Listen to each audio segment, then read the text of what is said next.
It is now with great pride that I introduce to you Sumeya, a young member of the Hazara community in Sydney, whose speech today will, I'm sure, fill you all with a renewed conviction that the challenge that we are all engaged in is one that is worth fighting, and worth fighting 1,000 times over. Sumeya.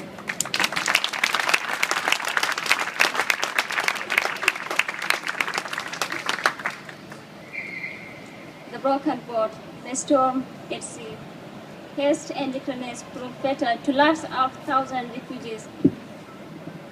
The prudent youth died at sea, but none sang their hymn. I am Sumeya Hazara, a Hazara student. I am here to talk to you about asylum seekers and refugees in Australia.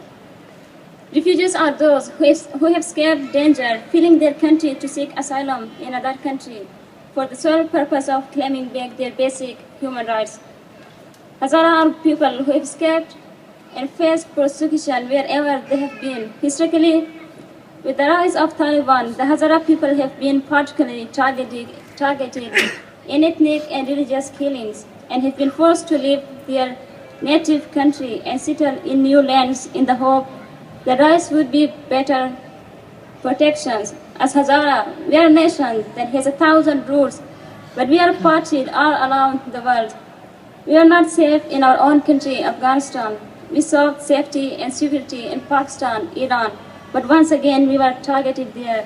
And it became worse when they start massacring our people even more.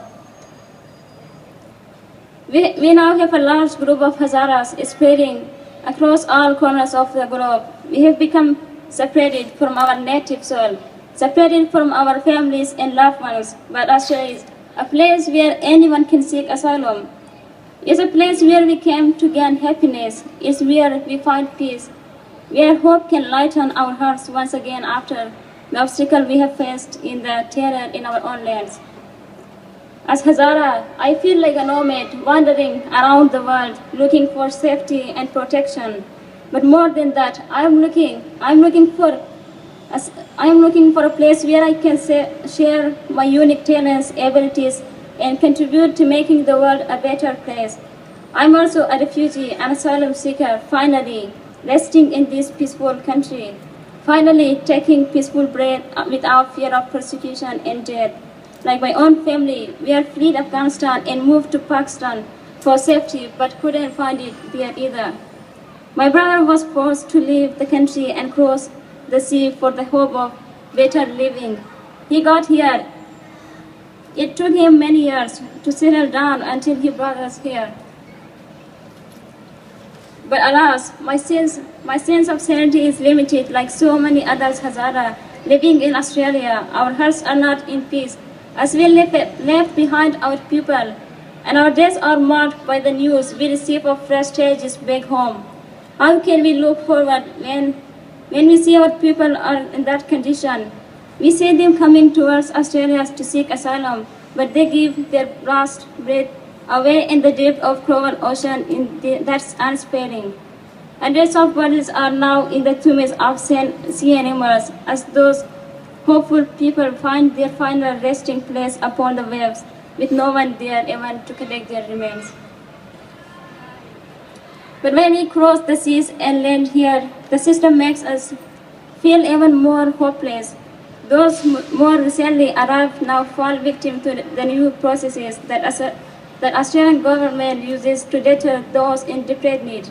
For those who come by boat after the terrifying journey across the lands and seas, the moment they step onto Australian soil, even if it's into a detention center, they feel relief and hopeful that their prayers of safety have been answered now, that they have reached their destination. But their hope is soon proven false as they're locked up behind bars for who knows how long. Only an anxiety and depression about their futures and fear of their families left behind. The new bridging visa scheme makes the situation even worse by hanging people in limbo, depriving them of the right to work and contribute their new society. The conditions of those on bridging visas are full of stress, full of sadness, as they quickly lose faith in the world and humanity. They would never want to go back to that dark place from which they have come. They would rather die here than be slaughtered in front of their women and children.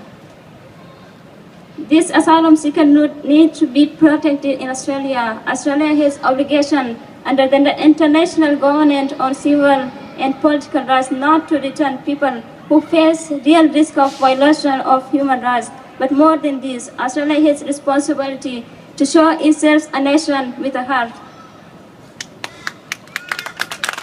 We come to Australia as refugees. We get accepted to this great nation, and our lives are safe, but not our loved ones that we left behind. I settled down here by struggling to learn the language and to develop in this society, which at times seems unwelcoming. The process is hard for all newcomers, but perhaps particularly for all refugees, that they are torn between their past and their future. But I coped well, and I now feel lucky to be alive and safe here in Australia. At least I'm secure. At least I can eat and walk and sleep with peace. At least I have hope for brighter tomorrow, if nothing else. And I hope that I will prove to all those Australians who are committed to rejecting refugees and migrants that I will provide a valuable contribution to this country, that I too am a proud Australian. After all these challenges and most difficult conditions that life has offered us Hazaras, we are now safe and sound in Australia. And we are grateful to this land for providing us an opportunity to live our lives with peace. We are happy, but again, our hearts are not as happy as they should be, as we are well aware of the conditions that others back home are suffering. We feel their pain, we feel their dark days, not just as Hazara, but as humans. With hopes in our hearts, we appeal to the government, we appeal to the people of Australia to open their arms to those who come here with only hope of finding shelter from the harsh realities of unfair life.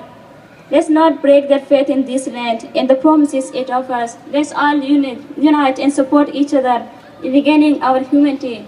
Let us join together as brothers and sisters and march toward a brighter future to all. Thank you.